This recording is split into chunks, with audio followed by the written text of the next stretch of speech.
Hello, Spindler Academy. Today we're going to be talking about the metric system, and this is brought to you by SpindlerAcademy.com. So, before I talk about the metric system, I want to give you a little bit of historical context. In the United States of America, we have a measurement system called the U.S. customary system that is used to measure various quantities. And so, for example, to measure units of length, um, we use in the US at least, 12 inches is equal to 1 foot, and we use inches and feet and yards and miles to measure these distances or lengths. But 12 inches are in a foot, 3 feet are in 1 yard, and 1,760 yards are in a mile.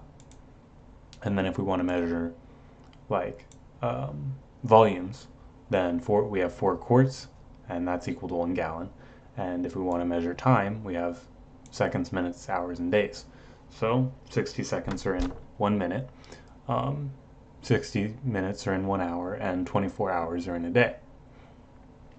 But this system gets a little bit confusing because it's not really orderly or standardized, as you can tell by just even for the length ones.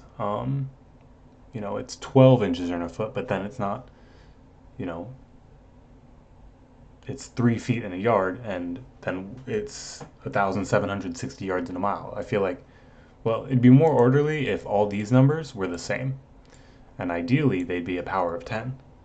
Or they'd deal with multiples of 10 at least. So that's what the metric system uses. So the metric system is used as a basic unit for each type of measurement. So the basic unit of length is a meter, at least in the US. In other countries it's spelled a little differently, but it's a meter. For volume it's a liter, for mass it's the gram, and for time it's the second. And the metric system shines due to something called metric prefixes and how it deals with powers of 10, which I talked about a little bit before. But so let's just show you. So in terms of, if you watch my last video, I talked about exponents and powers of 10. And this should look pretty familiar, at least this part of this diagram. So, you have 10 to the 9, and that's that's a billion. 10 to the 6 is a million. 10 to the 3 is 1,000. And you can go, 10 to the negative 6 is a millionth it's a fraction or a decimal, expressed as a decimal right here, but you get the idea. So then, where do metric prefixes come into play? Well, the metric prefixes are just the names that are given that apply to each power of 10. So there's mega would be 10 to the 6th, deca would be 10 to the 1, hecto would be 10 to the 2, kilo would be 10 to the 3, and you can do the decimals too. So centi would be 100th, milli would be 1,000th, and you get the idea. So this isn't all of them too. In the next slide I have, it goes like you can go past tera and you can go past pico. So, and then the symbol just represents what letter you put next to the unit. Instead of having to write out the whole prefix, you write out just the symbol, and it's a bit more compact. So it's just for shorthand, if you don't want to write the whole prefix and then the whatever unit you're using, then you write the symbol instead.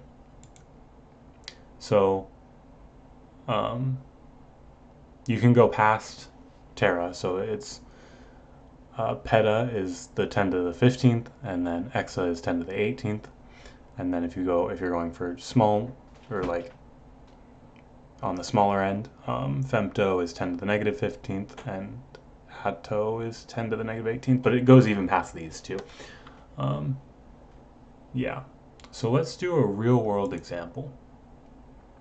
So in my other YouTube channel that I have on Avatar Polyglot, I just have it's some statistics or some viewership statistics that YouTube just gives you as a YouTube creator. So, and obviously you can tell that the viewership went down in, I don't know, what is that, March of 2022, but that's okay. We're just using it for the watch time. So if you look right here, I have a watch time of 1.9K hours. So I was thinking we could go through and see how many days that is, just to get that into like a more of a usable or understandable number. So if we want to convert from hours to days, we could go back to my definition up here, and we can see how you do it with, in terms of the customary system. So to get from hours to days, there's 24 hours in a day. So I guess I could show on Photoshop. I could like draw it out, but yeah, I probably should. Sorry, I'm gonna have to pull up Photoshop though, which takes a little bit of time, but I think it will be worth it in the end. So I apologize about that.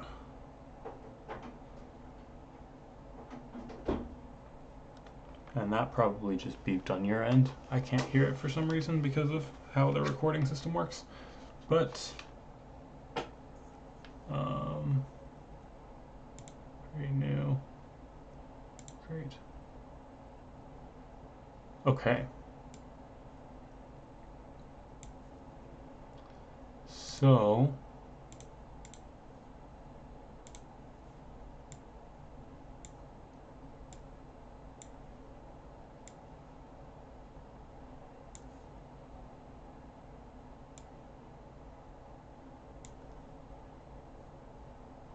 okay. Darn it. My tablet just came unplugged. Okay, I'm stalling. Obviously, I might just skip this part of the video, but we'll see. Okay. Okay. So we want to get, we know there's in one day equals 24 hours. So you can also write it 1 day is to 24 hours as x days is to, and then I think it was 1.9, yeah, 1.9 thousand or 1,900 hours. That looks awful. Let me, well, it's okay. So what you can do is you multiply, since the days and the hours are the same on each side of the equation, and we have a variable which is our x, you can multiply here and you can multiply here, so it becomes 24x equals 1,900.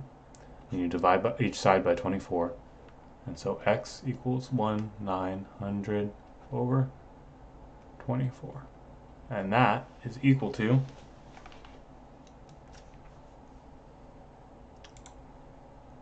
1,900 divided by 24 is about 80 days worth of watch time, which is pretty good. I feel like that's around 80. And by writing, it's like if you write a squiggly equal, that means like about equal to, as opposed to exactly equal to. So 80 days of watch time, which, yeah, that's not nothing. And YouTube's advertising on that time, so 80 days.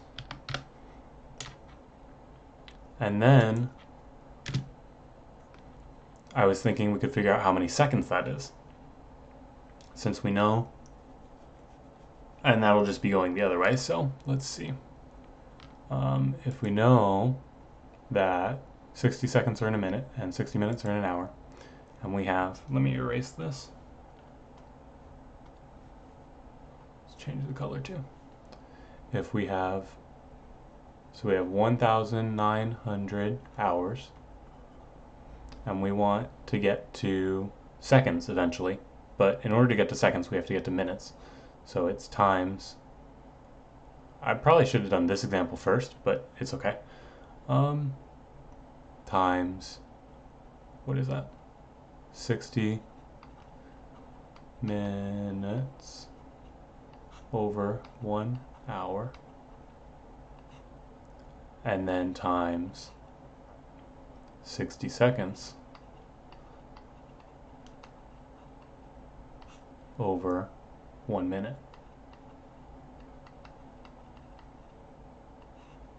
And so what happens is these units, yeah, I definitely should have done this example first, because I think the units make more sense in this one. But the hours and the hours here, so units work a lot in the sense that you can cancel them out if one's in the numerator and one's in the denominator and you're multiplying. So this unit here and this unit here cancels out, and then this unit here and this unit here cancels out. And so what you're left with is a number that's expressed just in seconds. So it ends up being 1900 times 60 times 60 equals, and we're going to find out what that equals, 1900 times 60 times 60. So 6,840,000. 6,840,000 seconds is our answer. So now that we know how many seconds that is, 840,000, we can find out how many megaseconds that is. So if you don't know what megaseconds is, it's not really used, but I'm just using it as an example. So we know mega is one of the prefixes first in the metric system, and it represents 10 to the 6th, and I picked that nicely because it's in millions. But basically, if you wanted to write it in scientific notation, well,